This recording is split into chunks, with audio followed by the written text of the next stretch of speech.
Hai guys, kembali lagi bersama Bang Marcel Van Moon ya. Apa kabarnya kalian? Semoga kalian tetap sehat-sehat saja ya di masa pandemi seperti ini.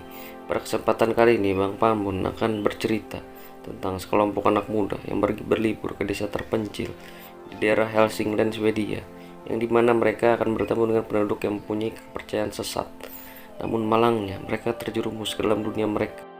Dan mereka tidak bisa pergi begitu saja. Banyak kengerian yang terjadi dalam film ini, tapi Bang Marcel akan potong sekian demi sekian agar kalian tetap enjoy dan nyaman ya. Oke, langsung saja kita masuk ke dalam pembahasannya. Dan jangan lupa untuk subscribe ya guys. Terima kasih.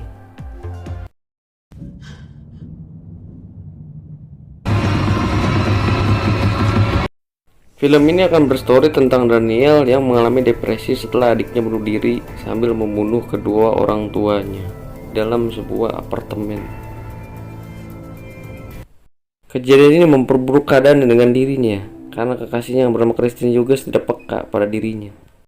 Christine sebenarnya ingin putus dari Dani, tapi dia mempertahankan karena bertanggung jawab kepada orang tuanya untuk mengurus Dani selama tidak ada. Pada musim panas berikutnya, Dani mengetahui Christine dan temannya Mark dan Josh diundang oleh teman dari Swedia yang bernama Pale untuk menghadiri perayaan musim panas atau Midsummer di desa leluhur Pale. Pale menjelaskan bahwa perayaan ini dilakukan 9 tahun sekali. Christine tidak memberitahu Daniel soal perjalanannya, sehingga membuat Daniel pun cekcok di sini.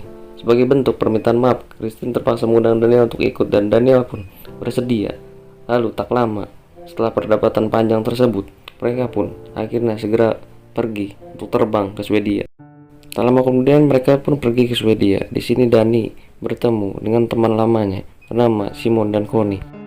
Mer sendiri menawarkan jamur kepada mereka dan Dani pun di sini meminumnya sehingga membuatnya menjadi berhalusinasi untuk sesaat. Dani pun di sini mulai berhalusinasi sampai pada akhirnya dia pun melihat sosok bayangan adiknya dan juga kedua orang tuanya yang telah mati. Akhirnya Dani pun dibangunkan oleh Simon di sini. Lalu mereka pun sangat tragis setelah menyaksikan upacara yang mewajibkan dua tetua di desa dengan bunuh diri dan melompat diri dari atas tebing. Dan di sini takut tampilkan videonya ya guys ya, karena terbilang brutal.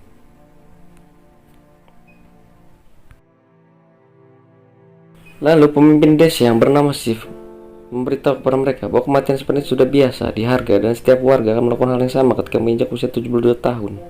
Dan mereka pun semua di sini bingung dan panik, dan akhirnya Simon, Connie, Dani dan juga Christine memutuskan untuk pergi dari tempat itu, tapi tidak bisa. Upacara ini membuat mereka bimbang, khususnya Dani, tapi mereka memutuskan untuk tinggal karena Pale memujuk mereka dan Josh tertera di sini sebagai topik tesisnya. Simon dan Connie memutuskan untuk pergi. Saat Connie beres-beres, seorang tokoh memberitahunya bahwa Simon telah pergi duluan ke stasiun kereta. Lalu Connie kebingungan akhirnya pergi sendiri. Pun di sini sedang mengobrol dan Josh sedang menanyakan kepada tetua tersebut bagaimana tesisnya. Josh berusaha mencari informasi mengenai praktek kuno di desa ini, yaitu praktek yang didasari oleh lukisan seorang warga yang dilahirkan oleh hubungan incest dan dianggap sebagai dukun di dalam tempat tersebut. Besok siang harinya, setelah Martidas mengencingi pohon suci, membuat para tetua tersebut di situ merasa marah kepadanya. Setelah itu, ia diajak oleh seorang perempuan yang sempat ditaksirnya untuk mengadukan semen. Malam harinya, Josh pun menyelinap ke dalam kuil untuk mengambil sebuah foto-foto. Akan tetapi, dia dikejutkan oleh seorang laki-laki telanjang. Tiba-tiba,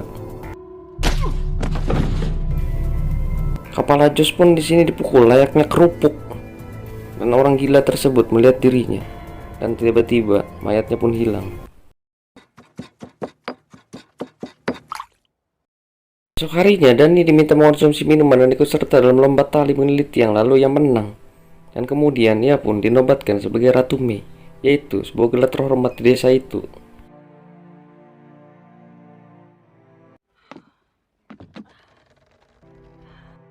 Dani yang pun yang terpilih sebagai Ratu Mei akhirnya merasa senang, bangga, dan juga layaknya seorang ratu diperlakukan istimewa oleh semua orang yang ada di situ. Christine pun dilumpuhkan oleh tetua karena menghirup vapor. Christine pun di sini disuruh untuk mengikuti ritual dewasa untuk mengambil wanita. Sejumlah perempuan tersebut menyaksikan dalam ritual tersebut.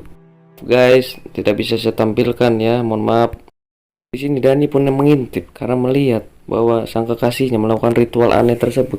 Akhirnya di sini merasa sedih, dan lalu teman-temannya langsung mendatangi dia, lalu menghiburnya bahwa katanya, sudah lupakan saja, cowok kamu itu tidak baik. Tak lama kemudian, di sini Christine yang setengah tak sadar menemukan kaki Josh yang terkubur, dan ketika dia masuk, dia juga melihat tubuh Simon yang terpotong sesuai dengan ritual burung berdarah. Lalu Christine pun dilumpuhkan oleh seorang tetua di situ. Lalu tak lama kemudian, si Dani ini diperintahkan untuk mengeksekusi mereka dikarenakan Christine telah melakukan kesalahan yang fatal. Di sini bahwa ada 9 manusia yang harus dikorbankan untuk menyelamatkan desa dari mara bahaya. Dalam keadaan lumpuh, dia pun dimasukkan ke dalam badan beruang, dan dia pun tersadar bahwa dia juga sebentar lagi akan dieksekusi seperti orang-orang yang ada di dalam lombok tersebut. Lalu di sini para petua yang lain juga menempatkan 2 orang desa yang tadi meninggal di awal scene, dan juga Simon dan Josh yang telah menjadi korban reaksi kebrutalan mereka. Dan di sini Ratu pun menangis melihat hal itu. Christine pun dan teman-temannya akhirnya di sini dibakar. Lalu penduduk-penduduk desa yang di situ langsung senang-senang semua mereka, dan terlihatlah gubuk tersebut terbakar bersama Christine, dan Dani pun di sini sebagai ratu tersenyum, dan film pun tamat. Bagaimana guys? Endingnya sangat ngegantung ya. Yang harusnya Dani itu mendukung Christine, dan Christine juga mendukung Dani bersama teman-temannya. Malah akhirnya mereka pun semua tidak bisa keluar dari ritual kepercayaan agama sesat tersebut. Akhirnya di sini juga yang lebih parahnya lagi, Dani pun menjadi ratu mereka, dan orang-orang pegunungan tersebut dan orang-orang petua-petua tersebut menyembah Dani. Mungkin segini yang bisa saya sampaikan.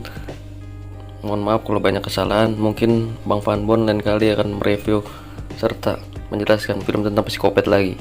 Oke guys, thank you.